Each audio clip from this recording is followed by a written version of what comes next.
Let's make sure it's going to the YouTubes, as is tradition. Mm-hmm. I think it is. Sounds good. Wow. Well, Yeah, hello, everybody. technology. Hey, that's my line. Technology. Oh, yeah, that's yours today. Yeah, yours is today. And let's see. You are getting very blurry, sir. And I don't know if it's my end or your end. It looks clear on my end. Do I look blurry on your end? Nope. Okay, it's clear now. Whatever. Yeah. Man, it's been a minute, bud. I'm For too excited. long, I think. Too long. Too much time. It's passed between an episode, but we are getting back in the saddle, right? That's right. We're in the saddle again. Well, Mm-hmm. let's get this shit going. We got lost in a few storms and circled the shores of the story for a month, but we finally have landed in Palmyra Atoll, Part 3, Island Boys. Hello, everyone, and welcome to episode 137 of the Black Cat Report. My name is Gil, and joining me here today, the soon-to-be most notorious pirate, Nashville, Tennessee, Joey. Yes, they call me Pegleg Nash Lee. Just made that up on the spot. Not very good, but if you have a chance, go to Nashville and come visit me because there is no Yeah, sea in Nashville. it's true. Yeah. Double Hmm. entendre. Well, Joey, if you recall, when we last left off with our series on Palmyra, way back on episode 134, we were right at the part where Buck and Stephanie were being rescued from their agonizing week of aimlessly drifting right off the island shore, which was the cherry on top of the previous 3 very long, poop covered weeks they had spent at sea. Hmm. Buck, who by now is an active fugitive, and Stephanie, an underappreciated hippie child, were officially on the run, and neither one of them is prepared for a life filled with actual consequences. Now, Mm-mm. if none of that is jogging your memory, or you haven't yet heard parts 1 and 2, I'd highly recommend scrolling back to episodes 133 and 134 before listening any further. Now, as for our source for today's episode, it will be the very girthy 700 plus page book titled And the Sea Will Tell by Vincent Bugliosi. Hmm. That's Got a good about name. it. Good Yeah. job. Good Yeah. job. Yeah. Yeah. Unlike Pretty sure Nashville, I'm this pronouncing sea will tell. Bugliosi wrong. Yeah. Yes. This sea will tell. Yes. This sea is a snitch. No, I'm just kidding. Mm-hmm. Well, thanks to the helping hands of unexpected neighbors who had come out to meet Buck and Stephanie, the war torn Iola was now being safely taxied down the rigid, narrow channel and into the belly of the island's lagoon. It was bittersweet. Having planned for months to dodge the law and live alone on a deserted tropical island, the sight of these inhabitants was only as welcome as the relief they felt from no longer being stranded to the will of the wind and the wrath of the sea. Soon, they were securely moored between 2 other boats, 20 yards from their sides and only 15 yards from the shore. They were finally tied down to land and firmly realizing they were now stuck in a new twist of fate. No sooner were the knots tightened than Stephanie, Buck, and all 3 of their dogs piled into their dinghy and rowed ashore. The dogs, who had been pooped up on the overloaded Iola for a month, went absolutely bananas once their paws touched land, just barking and yapping, running in circles, ready to fight the air as their chests exploded with grunts of excitement. Woo woo. Well, as she stepped out, Stephanie found the sand to be shifting under her feet. Their rough 28-day struggle on the open ocean left her still swaying to the rhythm of the sea. Meanwhile, the ever scowling Buck stepped off the small boat a brand new man, Roy Allen.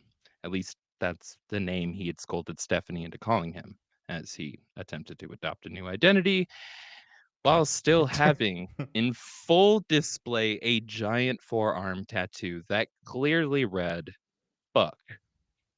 Yeah, that's just my friend. Or that's also what I like to hunt for. I am a buck. I also like the Milwaukee Bucks, but just one. The artist didn't know how to spell Buckeye. Go Ohio. Well, in no Mhm. time, they were being introduced to their new neighbors, who met them with all the same small talk and niceties one might expect during such an impromptu change on such a small island community. With so few people, the addition of a new person, let alone two new people and three dogs, stood to upset the very intimate nature of the island's laid back chemistry. As they'd soon find out, Stephanie and Buck had drifted into a pecking order they needed to very carefully navigate if they ever wanted to carry out their plans of laying low for a few years while growing enough weed to become middle class kingpins. The first to speak up and take charge was the self appointed mayor of Palmyra, Jack Wheeler, a 50 something That's a year mayor old name. stringy figure. Yeah, Jack Wheeler. Jack Wheeler. He knows his coconuts. Yep. He's kicked a Yeah. rock. My foot.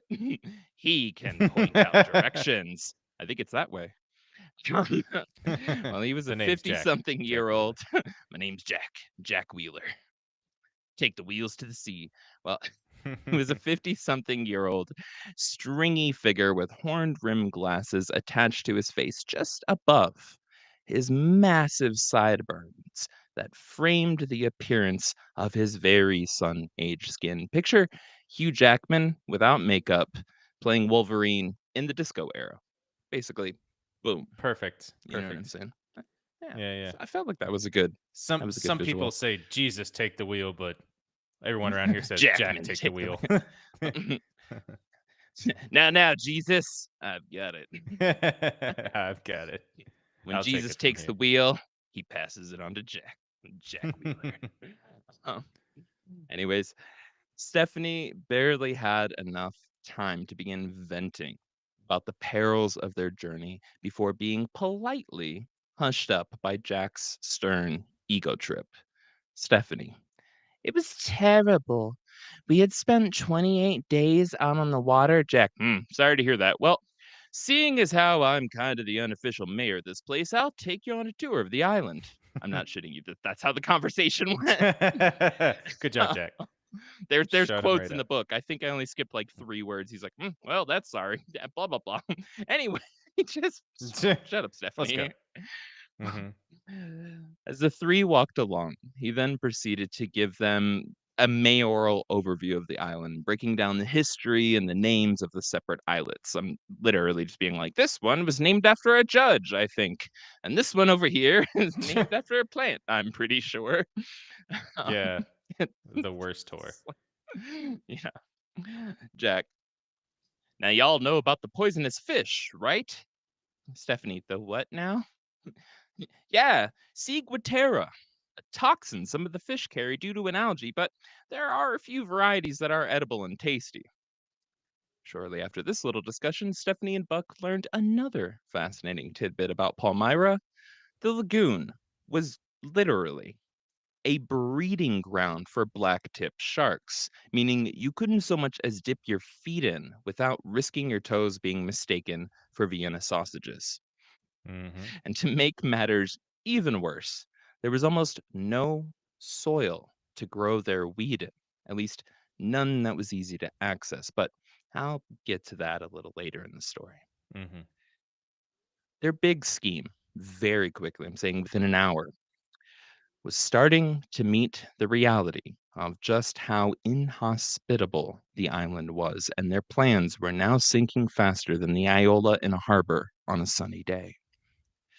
As their tour proceeded, Jack continued to rattle off his knowledge of the island and how he was connected to it. As it turned out, he knew the family that owned Palmyra and had been tasked with helping to make a few modifications to the landscape, one of which was to clear a massive runway of birds who would turn the old World War II era landing strip into their own private bird orgy slash daycare. You see, Palmyra apparently plays a huge role in the migratory and breeding cycles of birds that cross the Pacific Ocean, including, and this is true, the brown booby, masked booby, red-footed booby, blue-footed booby, the black noddy, and the brown noddy. It was a landing strip club, literally filled Yeah. with boobies. Yeah, no, There's a this lot is of something naughty boobies on that one. there's a lot of naughty boobies. So, Mm-hmm. when the tour crew walked out of the thick island brush, right, they were immediately met with, once they entered a clearing, so reread that. Mark that for later. Still a live recording, y'all. I don't know if anybody's watching right now. Is anybody watching? Doesn't matter. We didn't advertise the heck out of it. People will see this Mm-mm. later. Post Mm-hmm. live. Well, and if you don't like the mistakes, go subscribe to us on podcatcher of choice. That's where we put out the finished product. Sometimes we do cool visuals. Other times we're just really trying to get some shit out to you and we have to rush through it. But either way, you can just ignore the video and listen without edits. Or Mm-hmm. wait, with edits. With I need to edits. edit that With part out. edits. Yes. Anywho, so when the tour crew walked out of the thick island's brush and met the clearing where the Seabird Strip Club was, they were greeted by tens of thousands of horny birds who started going crazy. Nests filled with screaming baby chicks hovered the tarmac while their massive parents started screeching and dive bombing this little tour crew. Now, unsurprisingly, Popolo, Buck's dog, went absolutely apeshit, running Naturally. straight into the nesting birds and attacking everything in sight, while Stephanie began yelling, Popolo, Popolo, Kapoo, Kapoo, Popolo. Oh no. As Popolo snapped his mouth around the neck of the first bird he could catch, immediately cutting its body almost completely in half before he proceeded to shake it back and forth, spraying blood, feathers, and eggs everywhere while Mm-hmm. tearing it apart in front of everyone.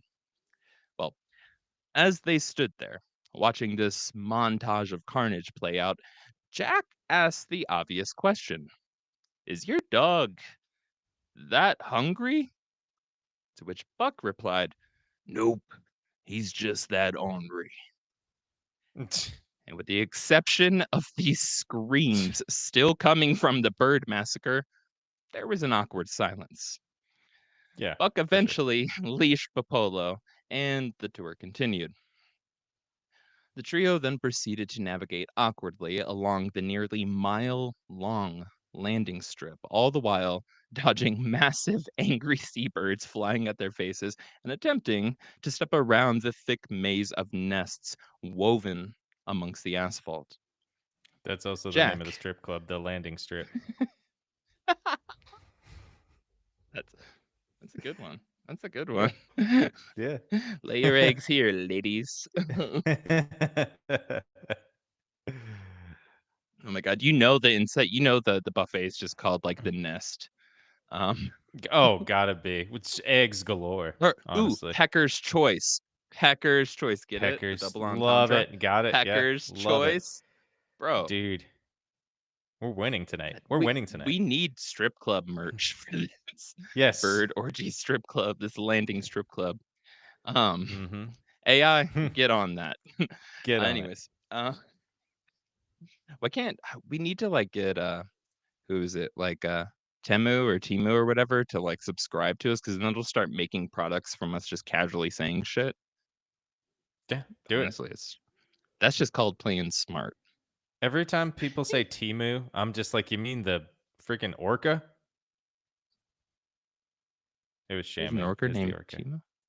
Yeah. Sham. I I thought it keep was thinking that ShamWow. there's an orca named Timu though. I Joey, I don't know think why. you're the It one just that's well, we had a whole argument against orcas last episode. So yeah. and Well, manatees. I mean, mostly it was calling out the truth of manatees, but you're gonna have to go back to Mhm. the last episode to learn To reality. learn. Mhm. The Earth's not flat. Manatees are murderers. Mhm. Well, yeah. So Jack, ever the one to share a tip, noted that many of the eggs there were actually really good eaten, though they tasted a little fishy. He said that the trick to find fresh eggs was to come out onto the tarmac, clear a 20 by 20-foot area of any nests, then come back the next day. And any eggs you find in that area be fresh and ready for the taking. I included that because I thought that was a cool survival move. Well, It's true, but it just reminds me of Chris Farley in, Almost Heroes. I don't know if you ever seen you remember that he's like movie? When he's, on like, like the in the eagle or and the he's condor. yeah, and he's trying to get the eagle egg to fix, Matthew Perry's, character, and then sh he brings it back and she cracks it, and he's like, "I coulda done that at the beginning." Great movie. If you haven't watched Almost Heroes, watch it. Great movie. Dude, so good. God, Chris Farley. Well, Mhm. yeah. So as the crew rambled along, Jack rambled on, taking them around to the old military ruins still dotted across the landscape while telling them tales of underground bunkers he and his family had once explored. When the army had left, or backtrack, I forgot to edit that. When the Navy had left, much of their surplus had stayed behind. Seems to be a tradition. And although picked Mhm. through over the years, there was still enough random equipment and supplies lying around that one could find parts and pieces to build and repair any number of things that might break while surviving on an isolated island in such a remote location, right? For sure. Yeah. Well, when they finally stopped for a break, Jack asked Buck and Stephanie how long they were planning to stay. And upon hearing her plan to plant a vegetable garden and live off the land, he made a point that they should probably reach out to the owners for permission if they were going to permanently make a life on the atoll. Mhm. There was a pause, followed by Jack seemingly bragging about his own credentials again and the permissions he had been given again. Yep, my boy and I were tasked with cleaning up the landing strip. The owners want us to clear out enough of the birds so that a plane can land.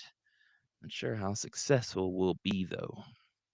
Well, seeing an opportunity to sneak his way into the mayor's good graces, wasted no time and quickly replied, I can help. Now, there's something I need to note here, not about the story, but about the book. Mhm. I don't know what it is, but the author, Vincent Bugliosi, never misses an opportunity to sidetrack into slightly erotic descriptions. Quote, give you a hand, Buck said. Jack paused and seemed to consider Buck's hefty shoulders and taut, muscular arms. Jack, couple more strong arms would be good, he agreed.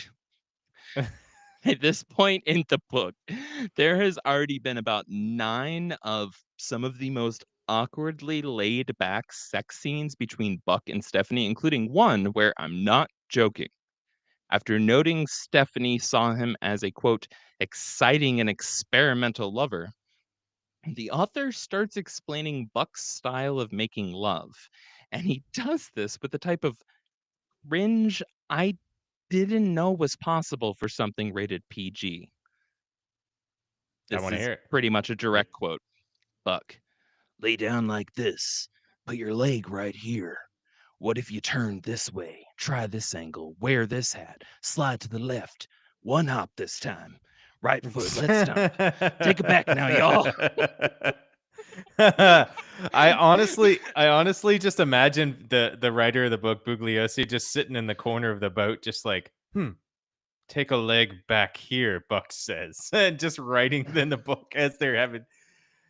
I Yeah.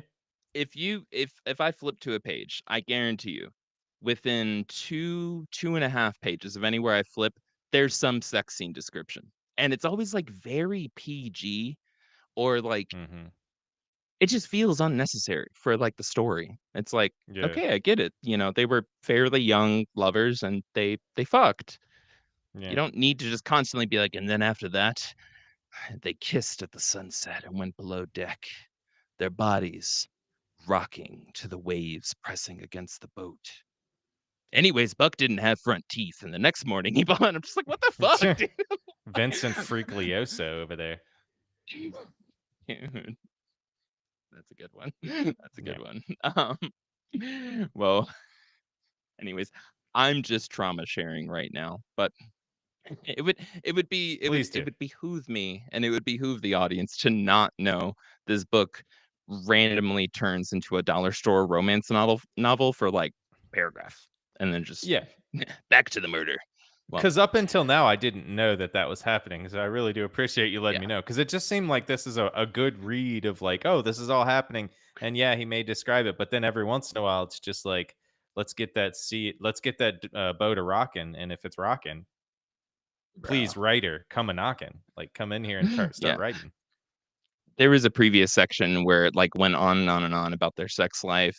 It was, like, 3 pages talking about their sex life back around the time they were in Hawaii and, like, briefly when they lived in California, and how there was this whole situation with Buck trying to have a threesome with Stephanie and, like, one of their friends, but Stephanie was like, "I'm uncomfortable," and she left, and then Buck proceeded to just be a swinger and have threesomes and have sex with their friends, and Stephanie was like, "This is complicated," and then they left to Hawaii, and it's just, like, constantly like, I don't really know why this is necessary, but alright, that's fine, cool. So Um, how much I do you don't know wanna why bet? I don't know why he needed to break down like, Jack paused and seemed to consider Buck's hefty shoulders and taut muscular arms. These are direct quotes. Yeah. So how much do you wanna bet that Buck was the Mm. one I mean, because he was telling the story, right? So he was probably being interviewed by Bugliosi for this book, right? No, no, Buck told his this is a great side note. This is a great side I Yes. need to correct you on this, but Yeah, I think you'll please. Yeah. appreciate this. So when everything goes to shit and, there's arrests, there's trials coming up, things like that, um, Buck, who does serve time, ends up writing a like 900-page book or something like that, describing his side of the story, which has even more sex in it, and basically paints him as this like unstoppable sex god that like all these troubles and trials and tribulations just come up because everybody's just trying to buck him. And Yeah. like it's just like nonstop, and he's totally innocent and never wore a rubber. Mhm. Like, I imagine so Bugliosi's just like, "Well, I mean, this is about 90% of what he wrote, so I have to use at least, like, 10% of what he wrote." Bugliosi's book was first. Oh, This wa It was Buck's then why response to is Bugliosi, okay, well, then it's just Bugliosi trying to sex up the reader. which is awkward because Bugliosi was Stephanie's lawyer in the Oh, that's murder right. trial, That's right. right? So he's defending Stephanie, but then he's also constantly talking about Stephanie just wanting to, like, fuck Buck and just like I'm just like, this is like a weird psychology for you and your client. I don't understand, but Bugliosi put himself in the position of Buck when he was just yeah. it's We true. talked about He's that in the just first like, episode, I it's think. like, "Can't can't have relations with my client, but I can write about him." Mhm. Anyways, well,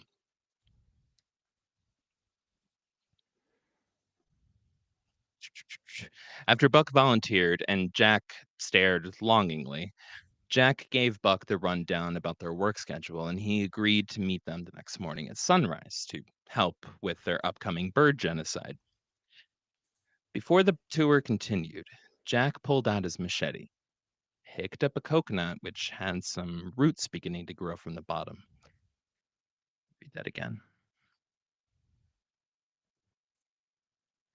Before the tour continued, Jack pulled out his machete and picked up a coconut with roots beginning to grow from the bottom. It was in the early stages of sprouting, during which the chemistry, along with the inside of the coconut, began to change. He sliced into it, quote, revealing a white, pudding like substance. Jack then said, The milk inside turns solid. It's called spoon meat. End quote. Never want to hear the What? phrase spoon meat again. That he made I It's mean, called obviously, called that's not real. spoon He just meat. made that up, and he's just like, "Look," he's trying to be like Jack. He's trying to, be like he's on top of his game and he knows how to Oh, this survive in the is Jack. wild. This is Oh, Jack. Jack said that. I thought that was Jack's the Buck who one said that. introducing them to spoon meat. Oh, then he's also an idiot. He's also an idiot because I guess that's what we're Yeah, getting at. So, yeah, let's go. yeah. Well, excuse me. He then handed Stephanie and Buck some pieces while pressuring them to take a bite. Stephanie, oh my God, that's delicious. Jack, and it can be fried or baked. He then awkwardly smirked and said, I'm going to leave the rest here. We'll come back in a few minutes and check it out. End quote. Well, Weird. soon after, he was showing Buck and Stephanie how to remove the parts from palm trees and acting like he was revealing to them some culinary secret, saying that palm hearts were food and could be used in salads. Not shitting you. Ooh. Next, I'm going to show Ooh. you what a bird is. Like, Yes. and while 80% of his show and tell was bragging, 20% was useful. And for the sake of keeping the peace on the island, this next part's a little important. For instance, sorry, reread. I improved too much. I improv till I imploded. While 80% of his show and tell was bragging, 20% was useful and for the sake of keeping peace. Mhm. For instance, he made a huge point of telling Buck and Stephanie that the owners of Palmyra don't want people chopping down mature palm trees. That when they are harvesting palm hearts, they should only chop down the ones that are 2 or 3 feet high. Basically, his mentality was there's so freaking many, and these saplings are so close together, they're going to kill each other off anyways. It's okay to harvest, gracefully, right? Thin out the herd, I guess. Yeah, yeah. Well, over the next few minutes, Jack showed them an old Navy building that he lovingly called the ice cream shop, which sounds creepy. But inside of It it, really does. there was a refrigerator as Which is well as creepier. a yeah. Well, there was a generator run contraption that he'd built, which turned coconuts into ice cream, which is kind of What a awesome genius. What a when you're on genius. a desolate tropical island in the middle of nowhere in like the 70s Mhm. and it's like 90 something degrees all day and 100% humidity. Like, fuck yeah, ice cream, dude. Like Yeah. that's pretty awesome. Yeah. Yeah. This Well, is, Ben and Jerry's, the creator of Ben and Jerry's. this is Jack and Jerry's. Jerry's my wife. It's just him and it's just him. Hello in a wig, He's but the wig doubtfiring has it, I shorter guess. hair than his hair. Yeah, yeah, so it's like it doesn't make any sense. He just puts on different colored mutton chops. Just like our Yeah, sunrise. Hello, I am the first lady. yeah. How long have you been on the island? Well, You should meet my new friend Wilson. about 10 minutes. It's like, okay, wow. This is concerning. Have you We met gotta my go. children? And it's just like they walk into a room and it's a bunch of mirrors all pointing back at him. These are my kids. And It's there's just just like makeup color. on He them. just drew. Yeah, he drew on the mirror like different colored dresses, different colored clothes. Buck just leans over to Stephanie. I think we can take him. I think so. Not you, not y'all can't. And just pulls out a gun like, oh god. No. Well, saving the best for last and maybe making a weird power move. I'm not sure how I feel about this. Jack took them to see the outdoor bath. Promise of which, Mm. legitimately this time, made Stephanie scream with hippie excitement. Remember, it's 90 something degrees, 100% humidity, and they're both still coated with sea salt, dog poo, and pee. So this whole time this tour was going on, they were Mhm. walking around in the muggy sweat, just covered in sea salt, Yeah. dog poop, and piss. And Jack is just kind of like, and this is the ice cream shop, and this is a Mhm. palm hot, and, and they're just like, yeah, okay, cool. So this is an abandoned building, and have you seen the birds? And it's just like, just like kind of feels like a weird power move to like you think if Yeah. you're really being hospitable, you'd be like, "Oh my god, y'all have had a rough time. Hey, go get some showers. I'll show you where that's at. When y'all get a chance, I'll show you around the island."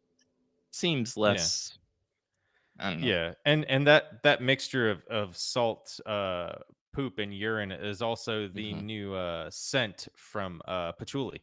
They made a new cologne that is, patchouli styled. SDPP, eau Mhm. de toilette. Um, well, Ew, the toilet. before they could reach the bath, they passed by the coconut Jack had sat down only minutes earlier. When they saw it, Buck and Stephanie were left standing in shock. In that brief time they had stepped away, the coconut was completely filled with hermit crabs already fighting each other over the sweet insides of the seedling. Mm, It was the perfect way for Jack to demonstrate just how hungry the island was. A reminder that the land was always ready at a moment's notice to consume anything the wildlife found edible and unattended. little toes and fingers. Mhm. I wonder, honestly, it's like if they fell asleep, which I guess he was making the point of, if they fell asleep with, being outside and probably not covered or up higher, they would probably be eaten Mm. Yeah. by little I crabs. mean, this is such a small island and so remote, and the life forms that are there have been there for so long that it Mhm. is just an incredibly hyper efficient ecosystem.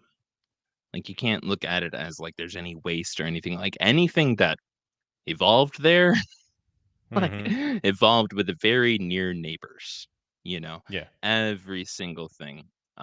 If there is a resource, it's a part of the circle of life.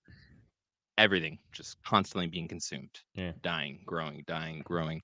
Um, you go to situations like that and you leave anything out, it's getting eaten immediately, Yeah.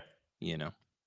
I So, doubt that the birds even would fly away from the dogs or the people because they're so not used to people that they would probably just like, a lot of seabirds when sailors back in the 1600s, they'd come there and they'd never have people there. The birds wouldn't run away. What happened to the dodo is that they just wouldn't run away because they don't know to be afraid of people because they're just like, oh, that's just something else. It's not going to come eat me. It'll only eat enough of us to like, it yeah. only eat a few of us, and then people are just like, "Ha ha! Psych, we're eating all of you," and we're just making you Yeah. extinct. Mhm. Yeah. Hmm. Yeah, pretty much. I mean, I also dude, they got numbers. Like, there's picture a mile-long plane landing strip and barely any exposed asphalt because of just nests. And, like, nests excuse me, nests built on top of old nests, on top of old nests, and it's just littered everywhere, Mhm. right? Um, Yeah. like, this is like, all of those birds and, like, 30 more are all doing their cycles, their little Mhm. cycles of life, right? Like, on this running Yeah. on this runway strip. Yeah. And And think just to about it let you too. all know, go ahead. Good. Good. Sorry. It's in the South, this is near the equator, it's asphalt. Eggs Yeah. need Yeah. to be incubated, they need to be kept hot. It is the perfect spot Yeah. for for all of y- these damn birds. But For go sure. ahead, say. And just to let you all know that at the landing strip, there'll be plenty of asphalt being shown everywhere. So, Mhm. There's a lot of ass, and it is our fault. yeah.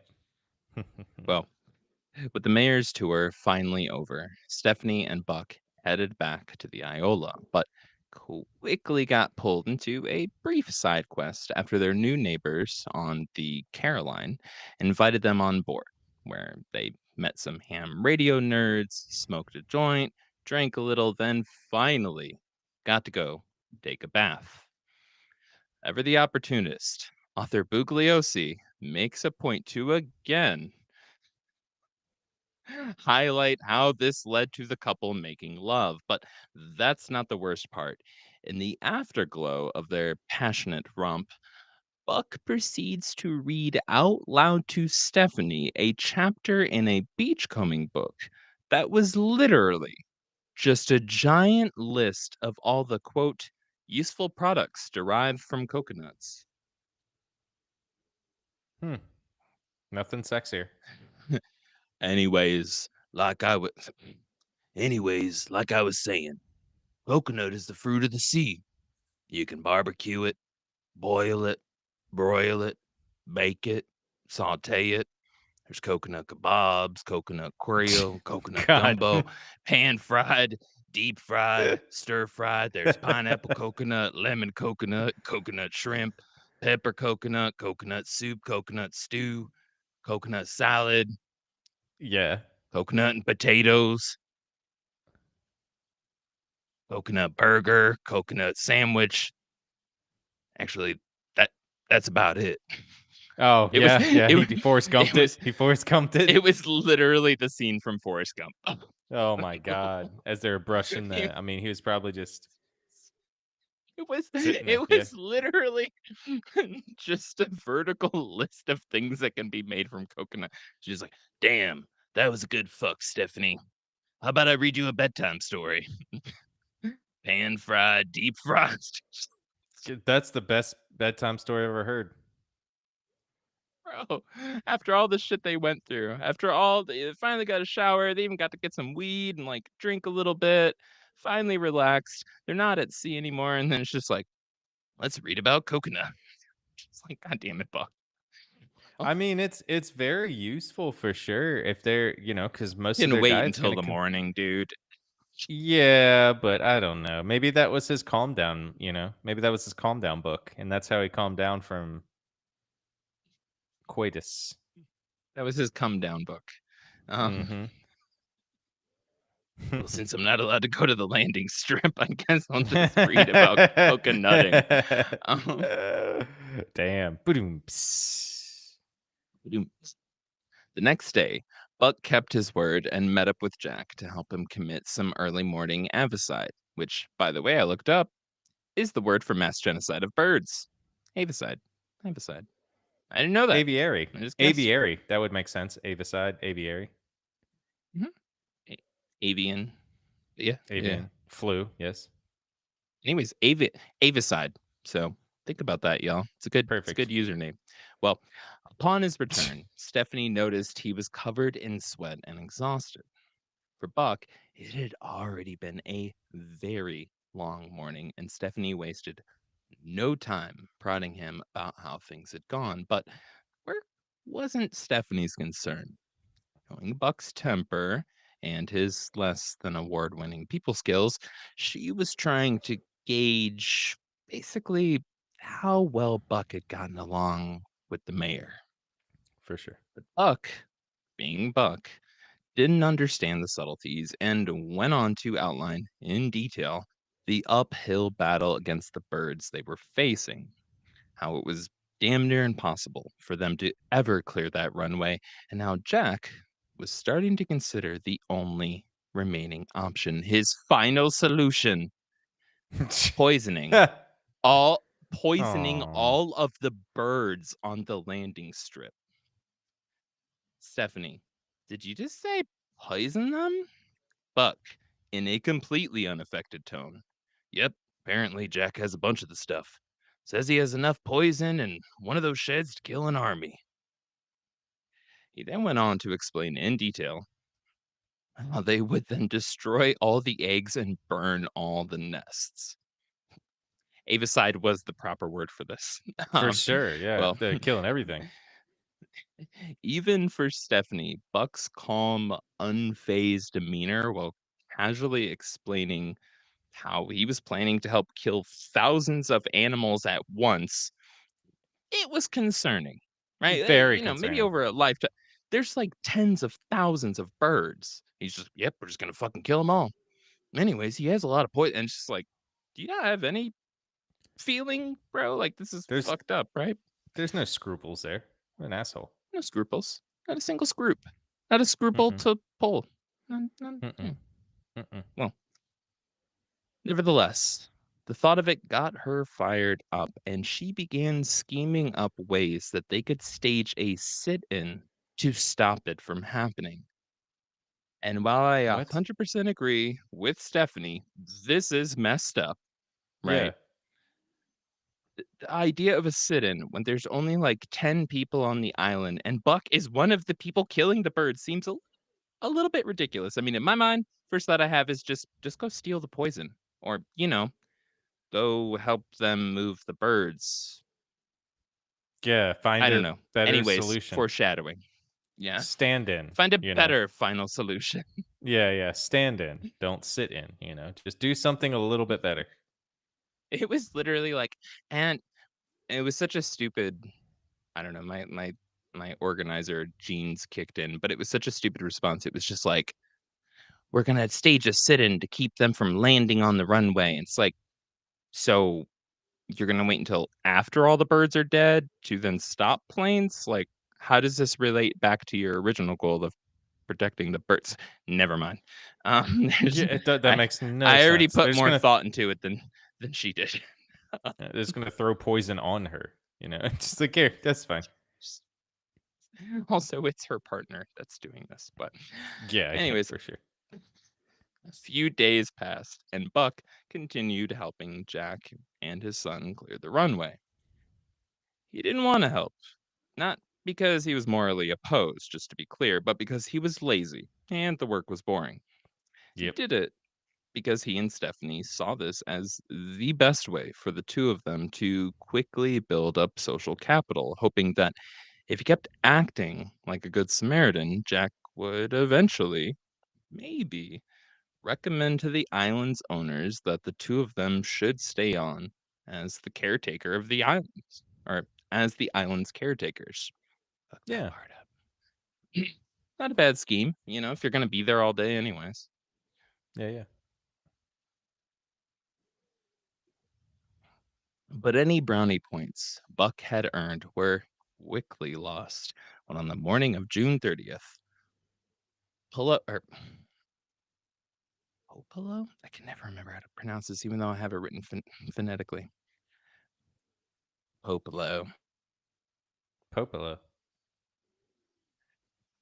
But any brownie points Buck had earned were quickly lost when on the morning of June 30th, Popolo took a bite out of Jack's son, sinking his teeth straight into the boy's thigh as he attempted to walk past baby as he attempted to walk past the leashed dog. And while it wasn't enough to critically injure the boy, and by that I mean he wasn't going to bleed out, Mhm. it was definitely enough to leave a lasting wound on their Yeah. relationship. How old was the boy? I think he was like in his early to mid teens. Don't quote me on that. He was younger, Uh, yeah, but but I that's mean, a he was old lot. enough That's to P help his dad with genocide. So he was at least Yeah, 12, yeah. you know. That's trauma there a lot for that boy too, and, like, that's a lot. I mean, also, even if the dog bites you, especially there, and this is also the '70s, they're Yeah. miles away from medical stuff.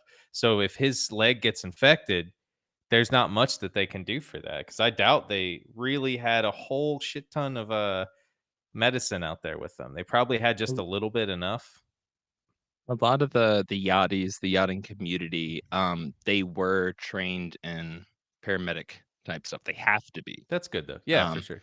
specifically because of situations like what happened with Buck, where a huge hook went through his Yeah, damn that's true. thumb, and That's he true. was like, "Guess I'll just rip it out." Like people need to be trained in like advanced first aid and medical treatment. So Yeah, a lot of folks on these boats, they have prescription grade uh antibiotics, right? that's And good. Yeah, like, that makes sense. all the That's dope. standard everything they would have at an urgent care, basically, is what For these sure. Yeah. folks generally But carry still, it's with not them. ideal. No, no, it's not. And just a reminder, and this is not against the dog itself. It's 100% against Buck because this dog is 100% reflective of Buck. Um, Not that the Mhm. dog doesn't have a personality, but it's the dog's personality met with Buck's style of upbringing, which is more like bringing down. Um, this is a massive pit bull, right? I fucking love pit bulls. Pit bulls are the Mhm. cats of the dog They're world. so beautiful. They're so Family beautiful and has so pit cute. bulls. We love the Mhm. fuck out of pit bulls. They are the sweetest little motherfuckers on the planet. But we can't deny the fact that they're basically furry little dinosaurs and they'll fuck you up if they really, really, really wanted to, which is also why you love them. Mhm. You're just like a big, gentle, solid muscle giant, and you're the biggest sweetheart in the world, and you'll protect everyone that you love and that smiles at you or gives you a wink. Um, but like anyone, and like any other animal, if an asshole raises it to be an asshole, it can be an asshole, and it's For sure. super scary. I mean, I've been bit by more Pomeranians and pit bulls. They scare me. But in this particular case, Mhm. this is an untrained, aggressive, neglected, right? Trained to be aggressive, Very much so neglected. neglected dog too. Yeah, very much neglected, emotionally, mentally, physically, everything down the board. It is the stereotype of bad pit bull comes from this dog, Mhm. Popolo. Um, it's Mhm. not not helping, and that's scary as fuck. Uh, Yeah. you know, that's it's also why you have pit bulls where somebody breaks in this house, my dog will fuck them up. Well, this is Mhm. that end of things, and this Yeah. kid did It's not like when the deserve it. singer started rapping. Mhm. He Dude, became bad Pitbull. what? The singer Pitbull, when he started rapping, he Did became he have a bad singing Pitbull. career before Pitbull? Or before he was a rapper? Mr. Worldwide? I thought it was the opposite. I thought he was a singer first and then a rapper. Mm. Anyways, contact at blackcat.report if you know anything about Pitbull, because me and Gil know nothing. Pitbull, get So, at us. Contact at mhm. Yeah, blackcat.report. blackcat.report. What you used to do? Well, What you do first. like I said, and while it wasn't enough to critically injure the boy, like he wasn't going to bleed out, it was definitely enough to Yeah. leave a lasting wound on the group's relationship. Fast forward a little bit, by that evening, the Caroline, the one with all the ham radio nerds on it, had already left Palmyra. Tensions Mm. had more or less leveled out as best they would, and Buck was back at work, awkwardly trying to make amends by helping Jack clear the landing strip. Buck is doing well. He Yeah. didn't snap for his dog just without reason biting someone because he was Yeah. probably starving the dog. Um, Most but likely, yes. yeah, more than likely, if all they were eating is shitty food, I guarantee the dogs weren't doing well. But Yeah, and the dog literally attacked that bird because it was probably hungry, most yeah, likely. I could see, I could see any dogs or cats, any type of animal that has that like kind of like prey instinct of just being like, oh my god, this is intense, and fucking going ham on it. You Yeah, know what for I'm sure. saying? Like, Yeah, give a toddler like a freaking like sugar-free 7 Up and let him loose in the ball pit. It was that kind of aggression. You know what I'm saying? that makes sense. Yeah, yeah, that makes a lot of sense. Yeah. I mean, yeah, Well, either or. Dog was probably starved and it was trying to have fun too. Mixture. yeah. Dogs just want to have fun. Well, Mhm. it developed a taste for blood. No, I'm just kidding. 2 days later, on July 2nd, Stephanie spots a two-masted sailboat lined up with the island's channel, and before long, Buck, acting completely out of character, begins rowing their dinghy out to greet the island's new guests. Hmm. This is out of character for Buck. 90% of the Yeah, yeah. time, I have not quoted a lot of Buck dialogue because 90% of the time it's like to which Buck replied, "Hmm." Like I'm direct quoting. Yeah, just, It's like huh. Buck grunted. Like Yeah. that is said so many times. I wish I had a PDF of this book because I would just be able to, you know, control F or whatever, like search for that shit. So many Grunts. buck grunts. Well, Mhm. by the time he got within shouting distance, he saw that on board there was a middle aged couple skillfully navigating an impressive yacht past the hazards of the island's jagged coral and down the narrow path leading into Palmyra's lagoon. It was the Sea Wind, Captain. It was the Sea Wind, captained by Mac and Muff Graham. Welcome back, Buck. Back and Muff. Buck, with an awkward smile, yelled, "There's an extra space over by us. Can I help you get in?" Mac, "Nope. Sorry, we're looking for something a little bit more private." Buck sat deflated in his tiny rowboat and watched while the competent couple masterfully coasted by his attempt at a warm welcome. But an hour later, Mac and Muff made their way by foot down the trails and across the island to introduce themselves to Jack, Stephanie, and Buck, along with all of Jack's crew, but they're kind of irrelevant to the story. Yeah, yeah. The crews soon got to know each other, with Mac offering Buck cigarettes and the two of them laughing about how they had all kind of expected to be the only ones on the island when they arrived. I think the actual joke was we were going to reenact Adam and Eve, but then we got here and there were other folks, and it was like, ah, ha, ha, ha, ha. Like everybody kind of like went with their partners, and they were like, Mhm. fuck, man. Now we We gotta were just deal gonna with all fuck these on the other beach all couples. day. Yeah. There's other people, and this island's not big enough for the both of us, like, And Buck's just but they like, were "Guess what, guys? There's community showers." And Buck's like, "I'm just saying. about it. I'm Think about just this. saying. Just saying." Have you been to the landing strip? I'm handing out flyers for them today. Here, check this out. And Yeah, he's like, yeah, this yeah. is a broken eggshell. Yeah. You should see what else gets broke over there. Me, I spent all my money. Can I borrow $10? Yeah, let me borrow $10. I need to feed my dogs. You got a kid on board? Yeah. I threw my dog food at bird strippers. Yeah. And they stripped. I saw a lot of boobies. I saw so many boobies. I saw brown boobies. I saw yellow boobies. I saw green boobies. I saw Mhm. plain boobies. They I were saw black boobies. it's a naughty Have you seen the strip blue club. boobies? Didn't even know that was a thing. Mhm. Um, you know how like Bird nipples have jokes. different shades? Boobies do too. I'm just finding this out. That's Mhm. crazy. Well, the amount of boobies on this island. Well,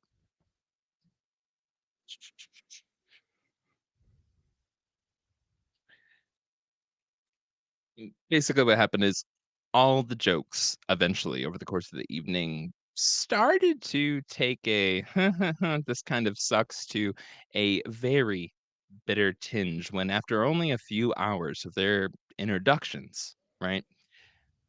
I'm gonna start that over. But the jokes became more bitter when after only a few hours of their introductions, another ship, the Journeyer, crewed by Bernard and Evelyn Leonard, pulled into the harbor and moored right next to the Iola. In total, there were now 11 people on the island, with each boat's crew having fully expected to be the only ones enjoying Palmyra's remote isolation. Of course. They're like, this island's too small for the 11 of us. God damn, Mhm. knew we should have went to Alaska. Well, there was a clear there was a clear but unspoken resentment that kind of settled through the evening's conversations as each team tried to politely gauge the length of time that the others would be squatting in their paradise. For sure.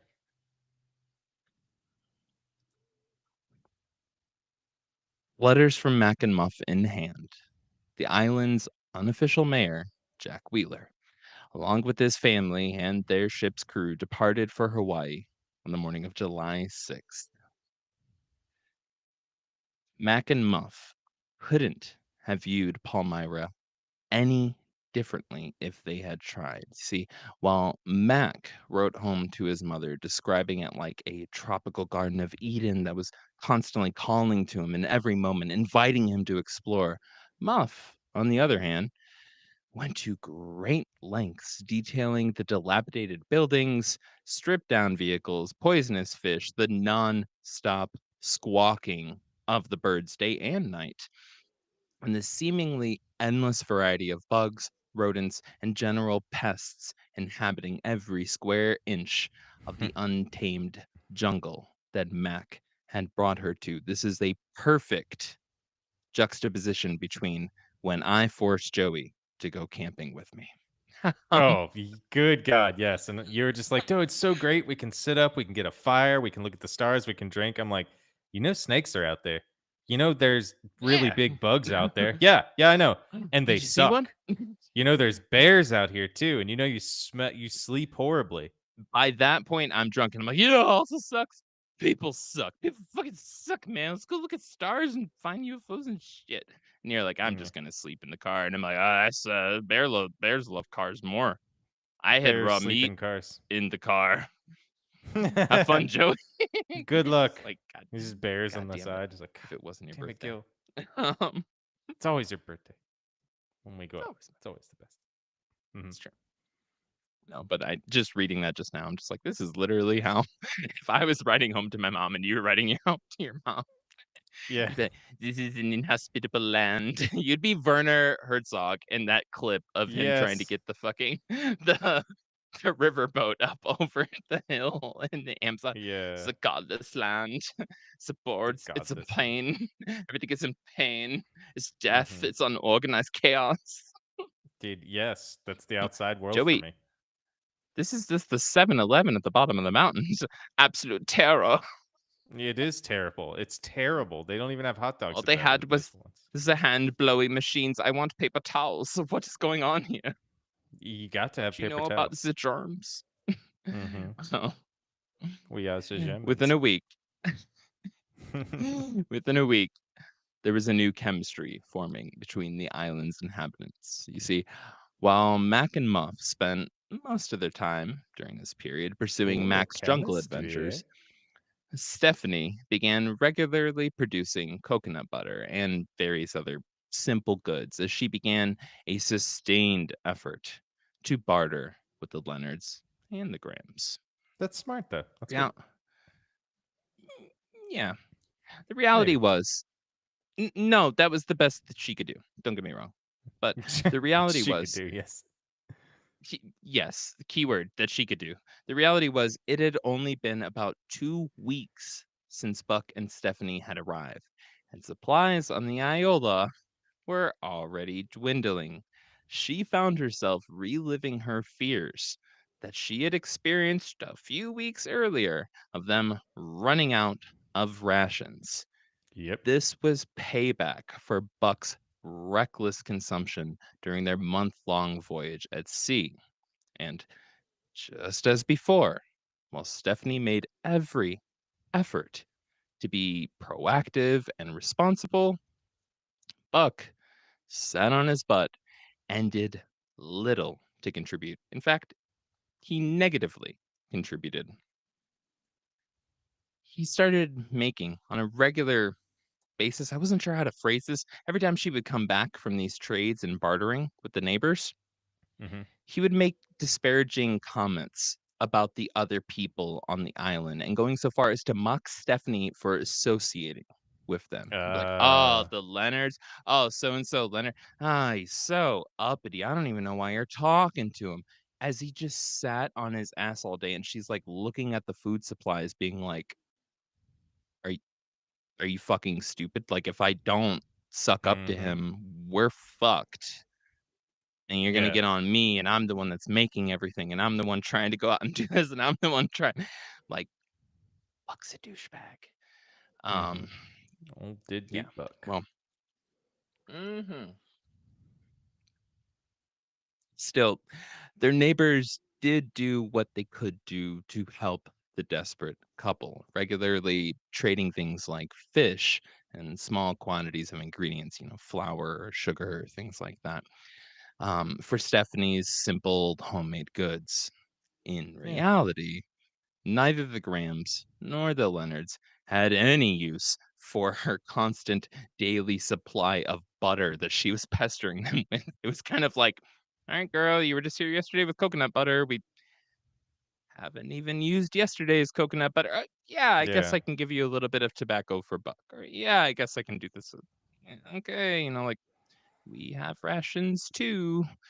Yeah. Um, it was starting to get, I don't know if you can feel that, but those kind of vibes of like the tension on the island of Yeah. like, okay, It's this growing. isn't, yeah, Yeah. this isn't You're going just well. mooching. You're just mooching, and we're starting to be like, all right, we all came here thinking we're gonna be by ourselves, and now we have two Yeah. mooches.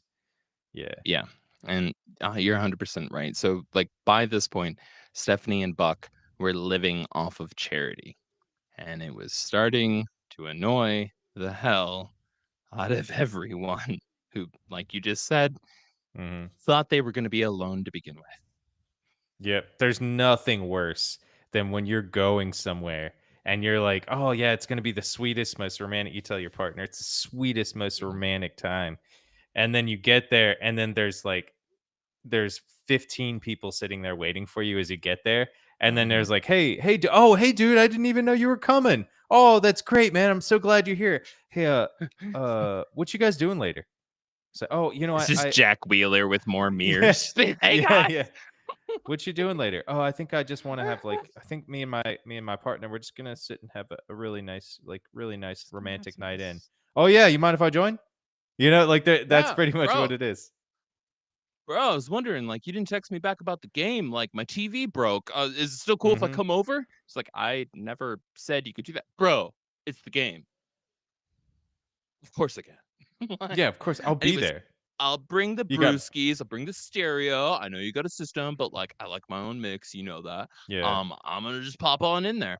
And this whole time, you're just waiting in the front lobby area. You're not even through the double doors. You're like halfway through the front door of the double doors, and it's just Jack Wheeler talking to like 19 different mirrors from 7 different countries. And the Hmm. hostess, they just don't know what the fuck to do because they're also a mirror. They're That also is Jack Jack Wheeler, Wheeler. Yeah. He's just all these people. Yeah. Jack Wheeler. Jill a Wheeler. reflection of you. It's just Yeah. him with his own campaign cover. Yeah. I'm Jill I Wheeler. like this insane mayor. Yeah. Hey, you know what? You gotta have one. Every new nation state has to have an insane mayor to start. Think it's Opal Covey or Opal Covid? Opal Covey. Opal Covey. I'm gonna throw this into the. Please remind me, Joey, for the behind the scenes for this episode. I need to tell everybody about Opal Covey. Ran for mayor for multiple years for Toledo.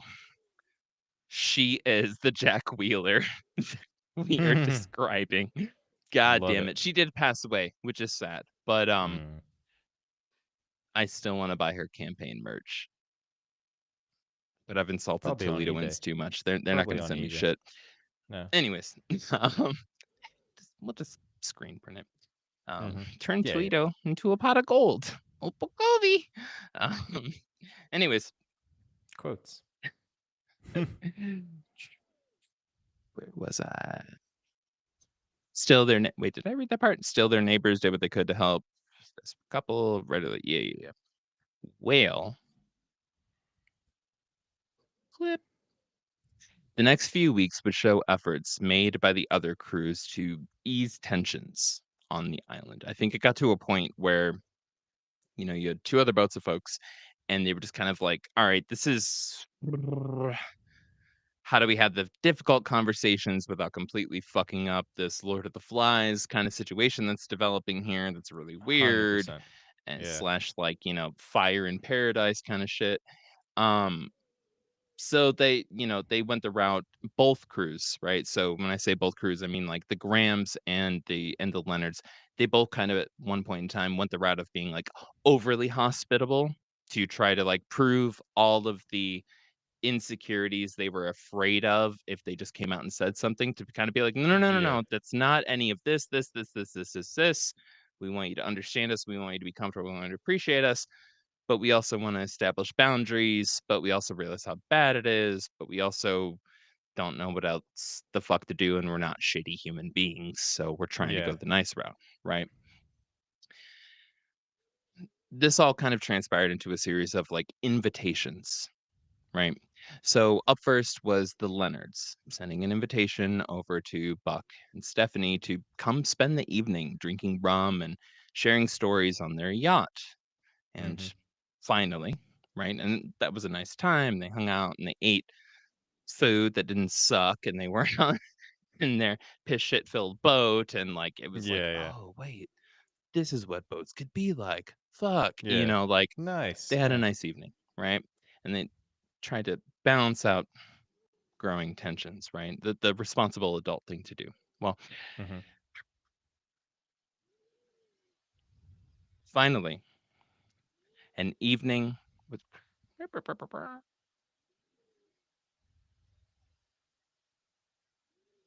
eventually this would then transform over to or eventually this would transform over. Why do I keep saying transform? This is a part where I didn't edit it in the script. Mhm. I missed a sentence, but we're going Oh, raw, good. baby. Do it. Invitation from the Leonards to Buck and Stephanie to spend an evening drinking rum, sharing stories on their very nice yacht. Finally, an evening with Mac and Muff Graham aboard the Sea Wind. Finally arrived. This eventually happened in the process. It was breathtaking, like a well decorated penthouse, thoughtfully organized and refined into an area the size of a hotel room. There was fine china and vintage cutlery sitting at a proper dining room table, art and mementos collected from all around the world, but it was practical. Everything had a place, and it was so neatly fitted that one would have to stop and pause to even realize that the room was formed around all the necessary components of a ship. Mhm. Mac and Muff proceeded to then give them a tour that was like so clearly rehearsed over the countless evenings spent making friends around the world. Like this was stunning immediately when Yeah. like everybody knew that the outside of the sea wind like just was gorgeous, right? Yeah. But when when Buck and Stephanie finally sat down, they're just like, oh my god, like this is like a perfect, 5-star hotel room with a full Yeah. kitchen and with a full everything. And like it was one of those spots where like you had to adjust to realize, oh, there's a pipe running up there. Oh, there's a this over here. Oh, there's Yeah. implements for sailing in the it was so well fitted to the decade-ish of them doing everything on this boat and making it just flawless. This was the perfect sailing vessel, right? Like, Mhm. you felt at home the second the boat was in still water, right? Yeah, yeah. Well, like I said, so Mac and Muff, during this period of just awe-inspiring realizations and sights, Mac and Muff gave them a tour that was so clearly rehearsed over their countless evenings spent making friends all around the world. They had done this a million times. It kind of like there were handoffs between like Mac being like, "Yeah, and then we da da da and the pirates," and then Muff would be like, "That's about the part Mac expects me to bring up the fact that I da da da da da." Like it was so Yeah, yeah. rehearsed. You were Yeah. you were on their stage, right? And this was home Mhm. turf, right? This is their home theater. Even and I can't stress this enough, even the usually unimpressed Buck, who's kind of a douchebag about everything, even the ice cream, he, like, refused to eat it. He was like, "Man, I'm just bored of this shit." Like, Mhm. even Buck had to admit that he was envious over the very impressive collection of tools and supplies Mac had in the ship's onboard workshop. I can't stress this enough. Separate to everything else, Yeah. Mac, whose previous main life was as an engineer who made his Yep. way up in, I think it was General Motors or Ford, somewhere up in Detroit. Anyways, Yeah. very early in life, made his way up during the heyday, right, of the big three, right? Mhm. Made his way up in the motor industry. in Motor City in like his early 20s, just fucking kicked ass, worked his ass off, became a well known, well respected, loved engineer. This motherfucker designed everything, right? Yeah, yeah. And Yeah. you're walking into Beautiful a boat. genius engineer.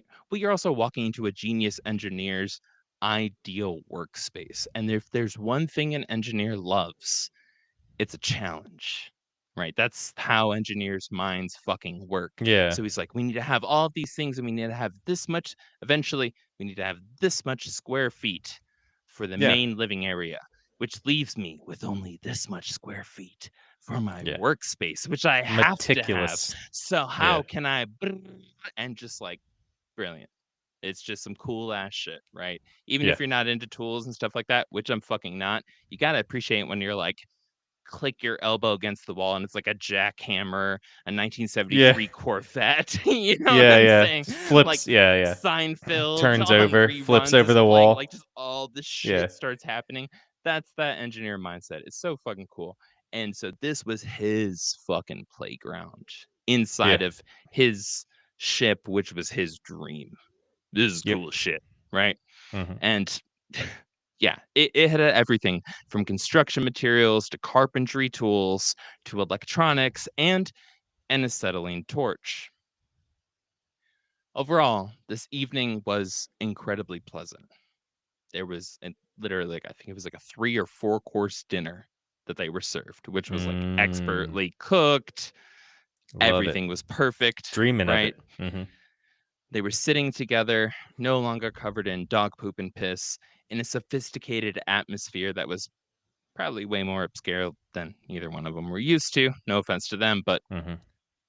well, they're both kind of douchebags. So, anyways, Buck and Offense Stephanie. to them, for So, sure. Yeah. yeah. Well, anyways, yeah. So they were together in this sophisticated atmosphere. They just had a multi-course dinner, and honestly, it was a welcome escape from the half-sunk Iola and never-ending attempts to make coconuts taste anything but like a coconut.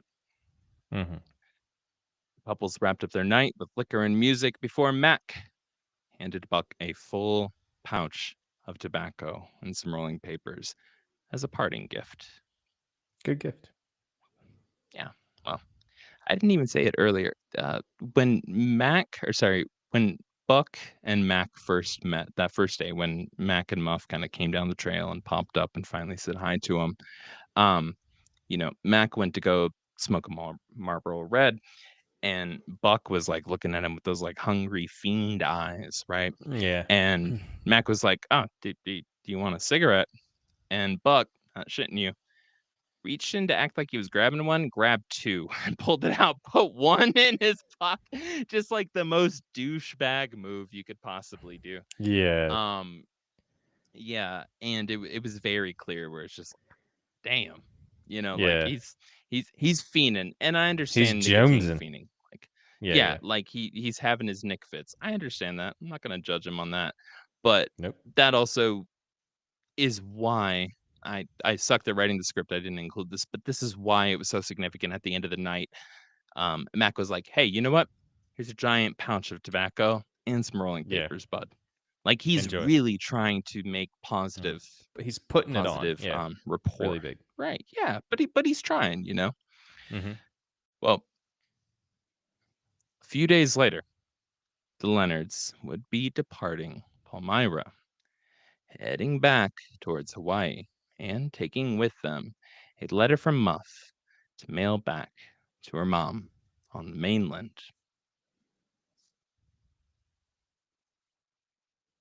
Let me get to the letter real quick. Mhm. That's not the page.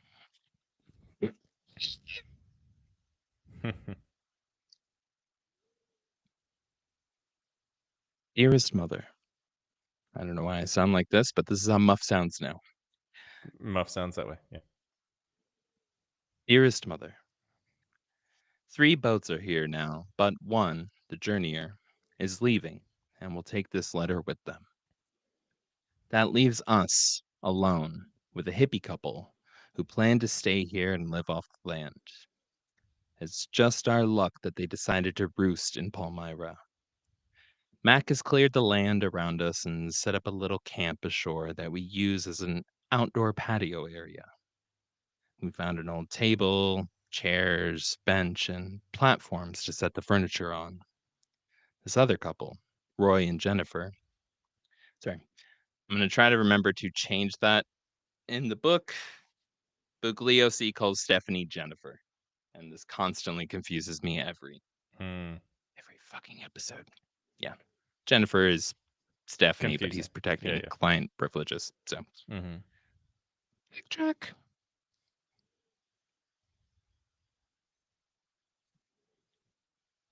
Mac has cleared the land around us and set up a little camp ashore that we use as an outdoor patio area. We found an old table and chairs, bench, and platforms to set the furniture on. This other couple, Roy and Stephanie, got one of the good chairs. I had pulled it closer to our area, then forgot it. The next day, I saw him walking around our place, and when I checked, the chair was gone. But as Max says, finders keepers, I guess. Right near our camp, Mac has set up a workshop with a long workbench, and we are really setting up house. We've done a little exploring, and the other day, Mac found a building on the other side of the lagoon. He came back to get me, and we took flashlights. I have to pee really bad. I'm going to read this better in just a second. I'll be back. Take your time. I'm here. Why, hello, if you're watching. This is the Joey Minute. Uh, Welcome back. We haven't been together a long, long time. We've both been busy, me and Gil. We've been killing it. I've been working a lot of late nights and early mornings, so I'm also very tired, but very happy. I'm moving to Nashville in a week and a half. Almost there. Yeah, it's been a bit much. So thank you guys for listening, and thank you for holding out for these episodes because we have been doing a lot of work. And so we are trying to get back into the BCR movement. And tomorrow, if you're watching this, tomorrow we are doing Beer, Booze, and Boogeyman live. So call in, listen, enjoy. We'll be here. You'll be there, hopefully. Um, and we are just pretty much trying to do our best to get all this stuff out to you. So, yeah, hope you're doing good because we are doing our best. We're doing good. Also, this story pretty fucking crazy already. I mean, you kind of can see how it's starting to end because it's called the Seawind Murders, so it's going to be possibly some murder at the end. So we'll see what happens with Buck and Stephanie. We want to know if you nuck when you buck. Buck does.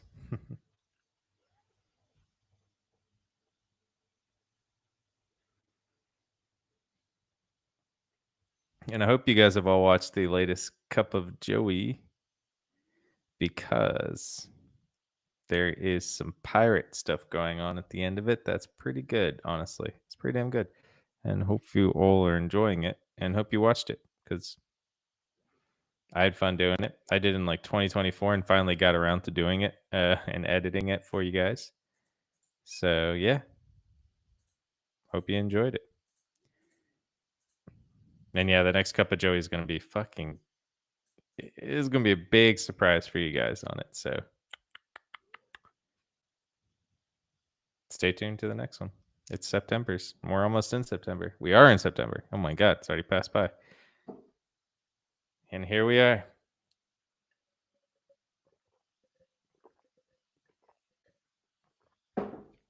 Welcome back, Gil.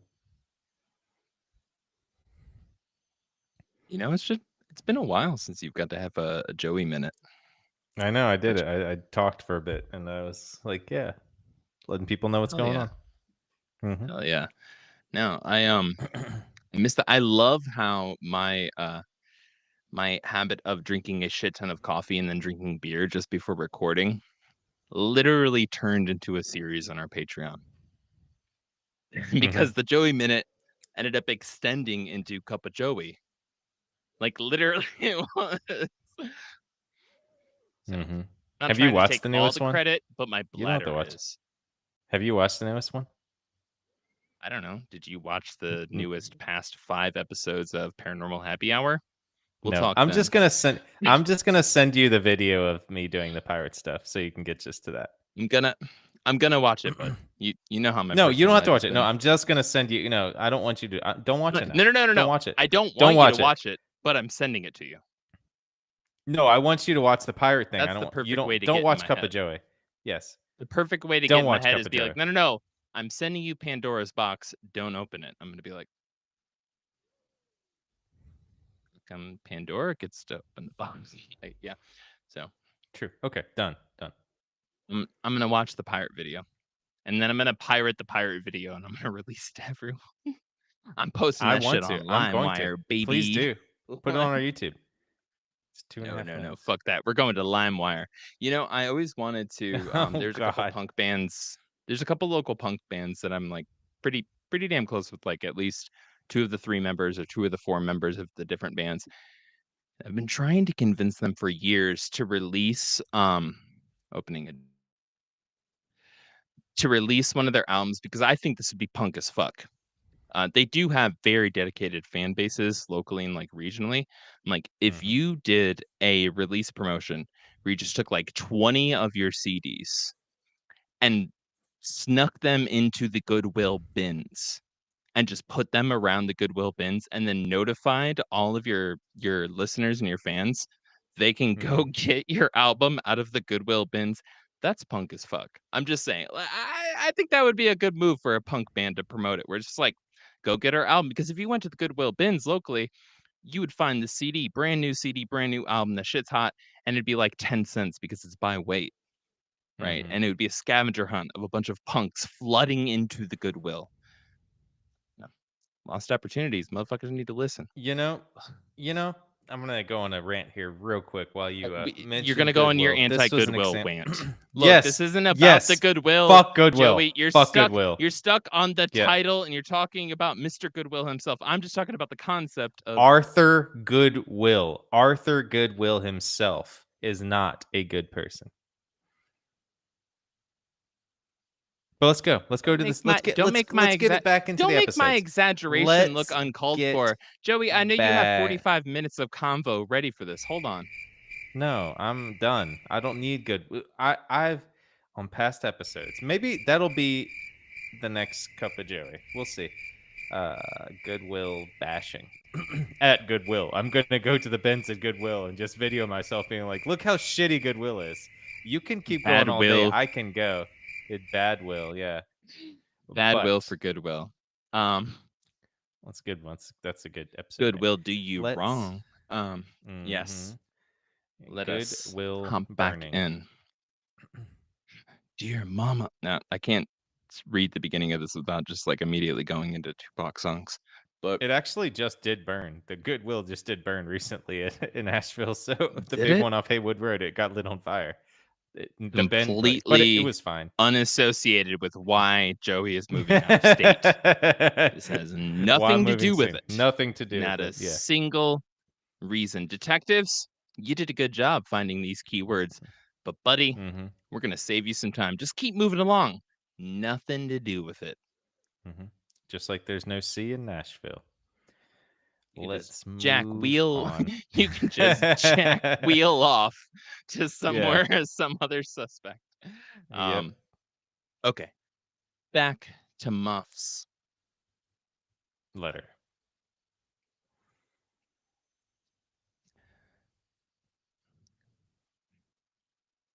Dearest mother, 3 boats are here now, but one, the journeyer, is leaving and will take this letter with them. That leaves us alone with a hippie couple who plan to stay here and live off the land. It's just our luck that they decided to set root in Palmyra. Mac has cleared the land around us and set up a little camp ashore that we use as an outdoor patio area. We found an old table, chairs, bench, and platforms to set furniture on. This other couple, Roy and Stephanie, Got one of the good chairs. I had pulled it closer to our area and then forgot it. The next day, I saw him walking around our place, and when I checked, the chair was gone. Smack says, finders keepers, I guess. Hmm. Right near our camp, Mac has set up a workshop with a long workbench, and we really are setting up house. We've done a little exploring. The other day, Mac found a building on the other side of the lagoon. He came back to get me, and we took flashlights. It appeared to be a hospital, and Mac thinks that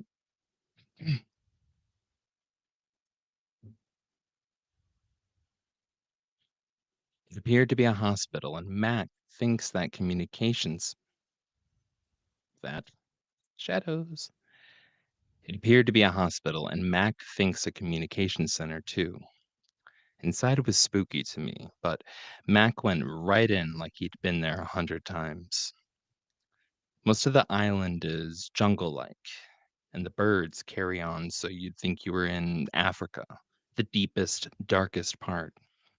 You need a Hmm. machete to cut your way through and clear away all the thick spider webs.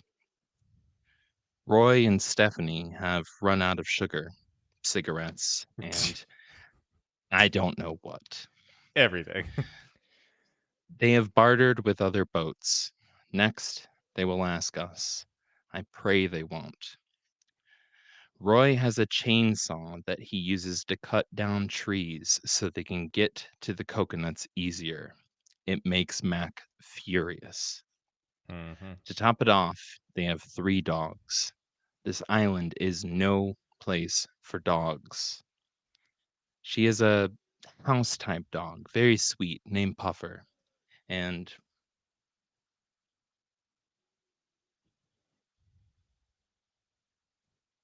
she has a house type dog, very sweet, named Puffer. And he has a lab and a pit bull, which is trained to hunt. They don't have enough food for them. The 2 big dogs are already roaming out of hunger, looking for anything they can find to eat. What a mess. Why did we have to arrive at the same time? Such is life, 60 such is life, 6 degrees from the equator. Please write to Kurt Shoemaker, the radio operator in Hawaii I told you about. He can pass word to us about how you're doing. Hope your arthritis is better. Love, Muff. Hmm. And as of July 16th, on the journey I left, only Mac, Muff, Stephanie, and Buck remained on Palmyra. And that is where we'll pick Don't you back up do it. next week with the conclusion of Palmyra Atoll and the sea God. went murder. Knew you were gonna do it when you started reading the letter. I knew it. I was like, that letter's not the end. It can't be the end. God. If you made it Great this though. far, I'm going to spoil a little bit for next week. So, whoever the fuck's watching right now, you came at the right time.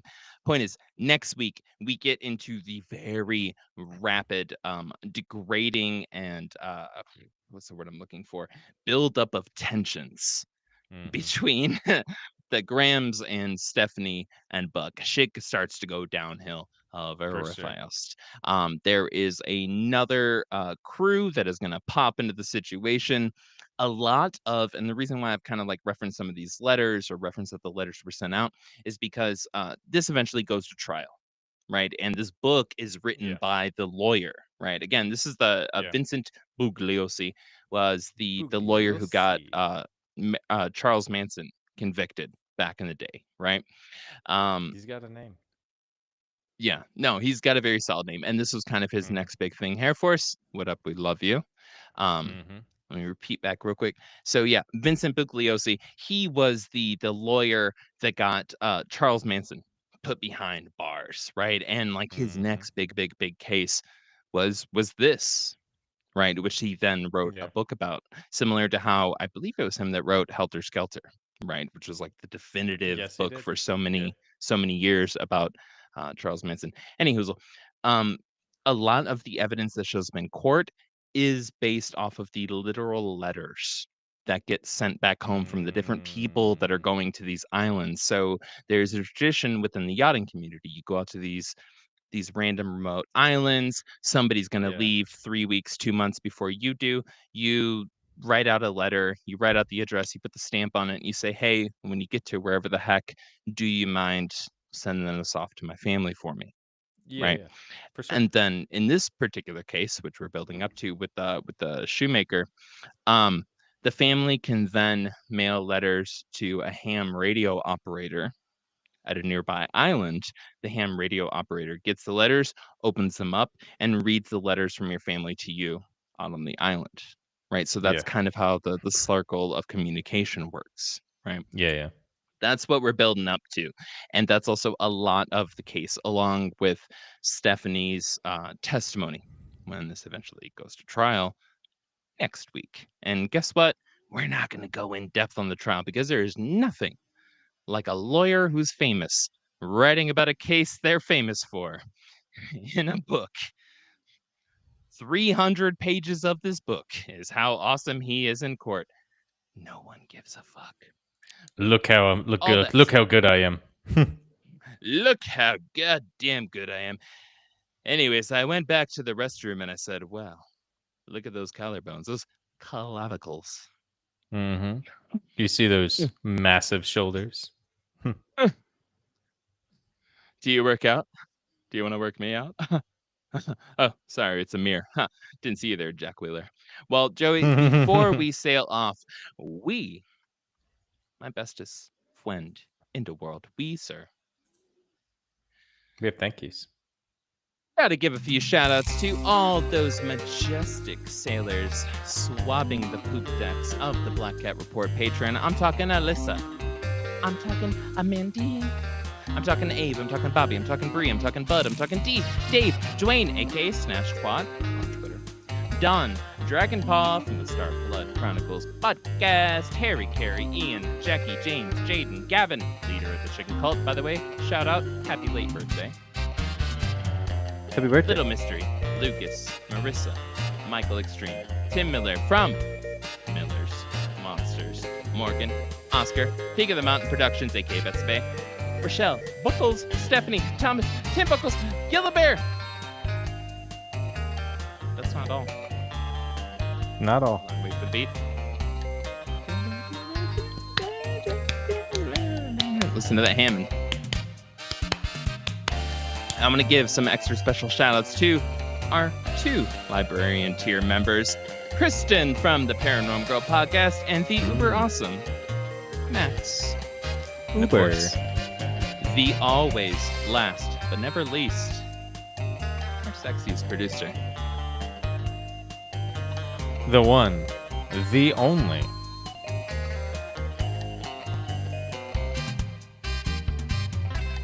Copy Kitty. Copy Kitty. Yeah. Thank Listen, you. homies. Listen, chicas. Listen, chicos. Listen, chica X's. If you made it this far, first off, you're awesome. And we put a lot of long nights and early mornings into each one of these episodes. Mm-hmm. Knowing that you listen, let me tell you, means a lot to us. It So- does. All we would ask is that if you could take a couple free seconds of your life, you can be listening to other shit. Take a couple free seconds, leave a comment, or if you're really feeling awesome, drop us a review. It honestly makes it worth it all to us. So yeah, we hope you take a moment, send us some algorithm love in exchange for the hour plus of content we work so hard for. I feel like that's a fair exchange. Yeah. Yeah. And Joey, do you got anything else to say? Just I do. okay, Everybody, hurry up. please, when you get a Hurry up. chance, find us at patreon.com/blackcatreport. Find us, follow Link in the us, show notes. subscribe for free. Links in the show notes. It's very easy. Love you all. We do. Yes. Until then, we'll see y'all next week. We love you all. Yep. Wait. this song so well. Bye. Bye.